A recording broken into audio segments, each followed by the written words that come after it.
Okay, I'm here with the legendary Andy Hanselman. Andy, how are you? I'm good, mate. Very good indeed. Thanks. Fantastic. How are you? I'm brilliant, mate. Yeah, Good thanks stuff. for sharing your wisdom with us. Well, no, exciting times. Cool. Do you want to just tell everyone what it is you do? Yeah, I help people and their businesses get better at what they do by what we call thinking in 3D, which is about being dramatically and demonstrably different. So it's how do you differentiate your business and yourself in what's often very, very crowded marketplaces. Fantastic. So being blunt, I'm a management consultant, but I don't usually say that. Is that the kind of angle that you come for, somewhere that people's not used to hearing? Yeah, I mean, I think, you know, the very word consultant sort of scares a lot of people, and I've been doing it for 24, 25 years now, just working with a real mix of businesses, helping them get better at what they do. Right, okay. And it's just sort of really sharing things we've seen other businesses do and looking at how they can do it better. And being different. Yeah, absolutely. Definitely so, yeah. So, I've got a few questions. Yeah. I tweeted it out to a few people saying, oh, in Sheffield, if anyone knows Andy Hanselman, Right. and there were a couple that actually sent like a private message back to me. Okay. So I don't know if they know you That's or good not. or bad. Well, there were nothing bad in there. Right, so, no, that's all right. But there were a couple of people just saying like, oh yeah, we've got a few questions. Okay. And the first one was really, how do you stay motivated? Because it is tough. You do get rejections, and I imagine certainly in the consultancy world, when you're speaking to lots of different businesses, you get quite a few knockbacks. Yeah. So what do you do to kind of stay focused, stay motivated? I think I am a naturally optimistic person for a start. I don't know if that's not sort of one thing or the other. I just tend to look at the positive things. But I just think there's so many good things going on, and you can see the negatives. But I'm maybe a bit naive, but I just look for the nice things in people. But I just think there are lots of opportunities out there. So I once worked with a very successful entrepreneur, and I was talking to him about, you know, are you an optimist or a pessimist? He goes, what do you mean? I says, well, are you a glass half full or half empty man? He goes, Andy, I just drink the stuff. I just drink and it, I think it's about doing it, and I think that for me is what it's often about, is having a clear focus where you want to get to. But you know, I just think there's knockbacks, there's things happen, but you've got to keep going. Cool. Sorry, we're we're dropping a little bit here. Keep it adjusted. There we go. Sorry about that. No worries. Okay, cool. That's really good. And so, I suppose one of the other questions was, how did you get started? Well, that's an interesting one. I started my proper work career. I used to work down in the pit. Okay, yeah. I used to work down Dinnington Colliery, having failed my A-levels miserably, and studied at night school a number of years and did a degree in mining engineering. But they shut all the pits while I was studying. Shut all down while you were studying. But I worked in a company called Steatley, which was in brickmaking, and one of the things that they did, and I still think to this day was one of the really helped me, was that they said for the first year you're going to work on 3-4 month projects, and we encourage you to actually do things that have nothing to do with your degree. Okay. So I was an engineer, so I did marketing, I did business development, and I thought, I'm not a very good engineer, and I'm actually better at this stuff. So I started doing that. So I started working in marketing and business development for Steatley, and then I joined a very small consultancy business. A guy who did some work at Steatley said, I'm looking for an apprentice, are you up for it? And I just jumped at it, and there was sort of 3 directors, a secretary, and I just piled in there.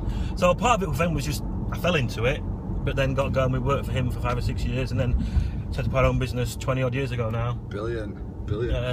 So it's by, I had a picture that I wanted to get into consultancy, but I always thought you got to work for 10 years, get some experience before you can do it. Before you can get into that area, yeah. And it is interesting, isn't it? I mean, you tend to find that there is a lot of really successful people that didn't have that education. They didn't have all the skill sets what realistically society says you should have. Oh, absolutely, but I think that's the question: who is society? Because I think we're in a very changing world, and I think the other thing for me is that there aren't many of us at our age, sort of old gimmers. If you said, what will you be doing when you're 45, when you're 50, a lot of us wouldn't have known, because they don't even know these jobs exist. You've got a few years left. I mean, you're what, 37? If only. But I think it's that thing. I mean, I work with quite a lot of young entrepreneurs and a lot of young people, and they sort of say, should I go to university? Should I do this? Well, let's do what's good for you. Do what's good for you, and, yeah. You know, it's not just about going to, I think there's lots of different ways of doing it now. And you can keep learning, you can keep doing stuff. Yeah. And this idea that this is the only channel you can go down, I think is completely wrong. So it's not about putting people in boxes, it is about trying things, having different goals. Finding your style. Yeah. Yeah. And I mean, that's the thing, isn't it, as well, is they say that education is It's interesting because I mean, like both my daughters, I mean, they're only young just yet, and obviously they're in school. They've got to be, haven't they? Really? Well, they haven't got to be, but it's best for them. And if they wanted to go to college or university, I'd happily push them in that direction. Yes, Because I think it brings much more than just the knowledge, doesn't it? Absolutely. It's the life experience. Absolutely. And I see a lot of very bright kids who are very, very bright but can't communicate, can't engage, and that to me is more important, or as important as the technical skill. Yeah.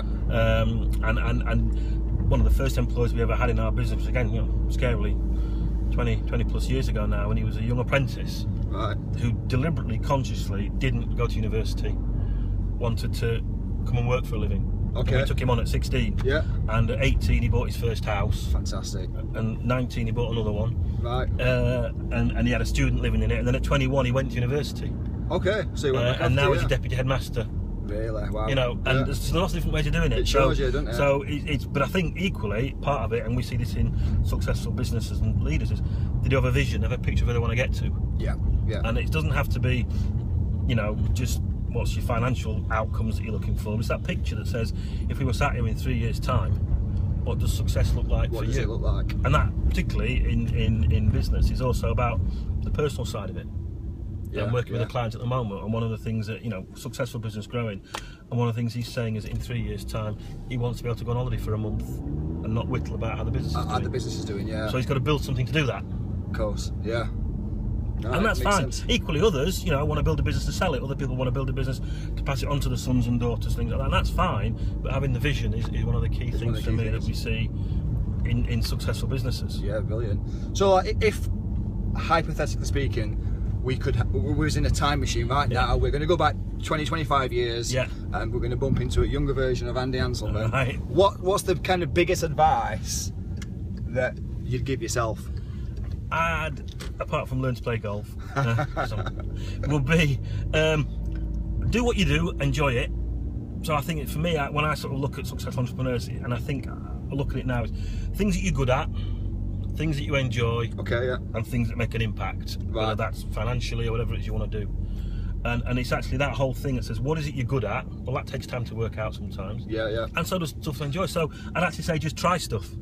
Do different things. You know, I'm quite lucky I did that. And I'm sure I could have done lots of other things, but I actually think key thing for me is do what you enjoy doing. Work out what that is, but that might take time. So you will do some stuff that you don't like doing. Because there is so many different things, isn't it? You find yourself, and I suppose everyone's different. Some people jump into one thing. Some are quick starters, aren't they? Absolutely. And others kind of see things through, and it's understanding where you are, I suppose. Yeah, it is.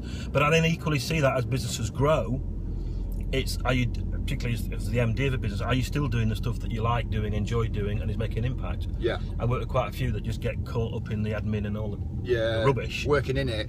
Yeah.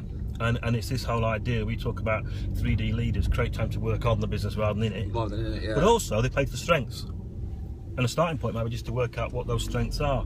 And, particularly when I'm working with senior sort of directors, I get them to work out it by maybe asking other people what they think. Yeah. So there's a little exercise we do on our training programs called Stop, Start, Continue. Okay. Where what you do is you get your colleagues, you get your fellow directors or your staff to tell you as a leader what you should stop doing, start doing, continue doing. Right, yeah. And you're going to do that, you've got to be careful. I had one client who got some feedback from one of his staff members that said stop breathing, which was not the most not constructive way of doing it. But it's about getting other people's thoughts and views. Yes. Not just your own. And I think again it's because you can be too close to things as well, can't you? Yeah. And we all see things slightly differently. Yeah. So get other people's views and then take a view on it. You know, you don't have to just do what everybody else says, but at least open your eyes and listen to what other people have got to say. Fantastic. This has just come back to me actually. One of the questions that came from Twitter was, what's the kind of biggest thing that you found that's made you successful? What is it? What's the kind of one thing that you've identified that you do that you find makes you successful? I'd say that it is about the enjoyment, but I think the other thing is that it's having good people around you. Yeah. And that doesn't necessarily have to be in your business. I mean, I'm very lucky. I work with Jill, my wife, and we complement each other very, very well. Yeah. Both sort of in skills and just in personality. But then people in the team and the business, you know, I've not got particularly great attention to detail. So Lucy in our office organises things, gets things sorted. Okay. You know, so it's building, again, recognising what you're good at and saying, I'm good at this, I'm not good at that. Let me do the stuff I like doing and the stuff that I'm good at. Right, fantastic. Very last question, this is from me, is I tend to find, and again it comes down to what skill sets you are and the type of person, but I tend to find that when you're working on more than one vertical at a time, it's difficult to manage them all. Yes. So, I mean, would you advise people to just stick to that one vertical and build that before you go horizontal? Or do you have a certain a technique what you'd say to people to be able to work on multiple verticals? I think part of it comes back down to that, what is the vision? Where are you trying to get to? Yeah. And what are the different routes to go in there? You know, we can set off on a journey like this and we might get something in the way. We've got to go on different ways of doing it. It's having it's the end in mind. Cool. And I think that for me then is, and I think some people are more naturally attuned to juggling lots of things. Yeah. So again, it's about knowing what works for you. Usually women, isn't it? I mean, I'm not going to get into that one. I'm not going to get into that one. But it is that thing about understanding what your strengths are. I know I'm good at coming up with ideas, but then flitting onto other things. Yeah. So I need somebody else to help me just to take it through to the completion stage. Yeah. And doing that. Fantastic. Can people find more? Where can they find more information on you? They can find more about me at the very magically titled website andyhanselman.com.